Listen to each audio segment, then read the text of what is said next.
Hi friends, please subscribe to Amravati Media and press the bell icon for more latest updates. Kesineni Nani versus Kesineni చిన్ని ED entry తప్పదా? Vijayawada MP Kesineni చిన్నిని ఆయన అన్న మాజీ MP Kesineni Nani నీడలా వెంటాడుతున్నారు. చిన్ని పచ్చి అవినీతిపరుడనేది నాని అభిప్రాయం. ఇలాంటి వాళ్లను ప్రోత్సహించవద్దని ఇప్పటికే సీఎం చంద్రబాబుకు నాని ఫిర్యాదు చేసిన సంగతి తెలిసిందే. ప్రధానంగా లిక్కర్ స్కామ్ ప్రధాన నిందితుడు రాజ్ కసిరెడ్డితో చిన్నికి వ్యాపార సంబంధాలున్నాయని, ఇద్దరూ కలిసి ఒకే మెయిల్పై వ్యవహారాలు నడిపారనే ఆధారాలతో సహా నాని బయటపెట్టిన సంగతి తెలిసిందే. తాజాగా చిన్నిపై నాని మరో ఫిర్యాదు చేశారు.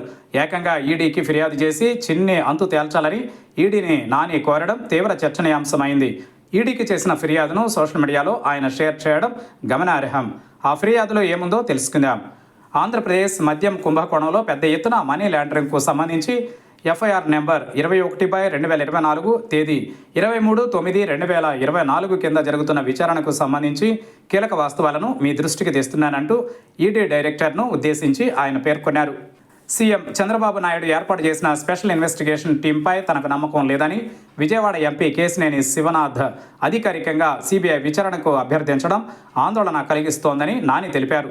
అధికారిక రికార్డులు, పబ్లిక్ డొమైన్ సమాచారం ప్రకారం కేసినేని శివనాథ్, అతని భార్య జానకి లక్ష్మి, రాజ్ కసిరెడ్డి ఇతర వెంచర్లలో ప్రైడ్ ఇన్ఫ్రాకామ్ ఎల్ఎల్పిలో భాగస్వాములు.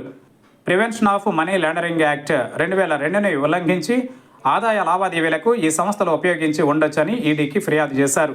అలాగే చిన్ని కుటుంబ సభ్యులు, సన్నిహితులు సుదీర్ఘకాలంగా వ్యాపార భాగస్వాములతో సహా దేశంలోనే విదేశాల్లోనూ వివిధ కంపెనీల ద్వారా మనీ లాండరింగ్ జరిపి ఉంటారనేందుకు బలమైన ఆధారాలు ఉన్నాయని తెలిపారు.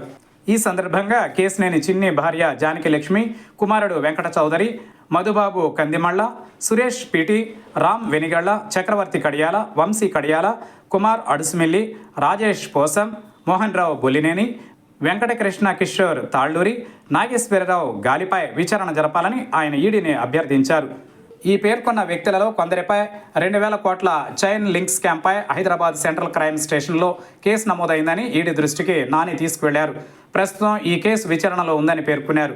లోతైన విచారణ జరిపి నిజానిజాలని వెలికితీయడానికి నిష్పాక్షిక దర్యాప్తు చేపట్టాలని ఈడీని ఆయన కోరడం విశేషం. దీనిపై ఈడీ స్పందన ఎలా ఉంటుందో చూడాలి.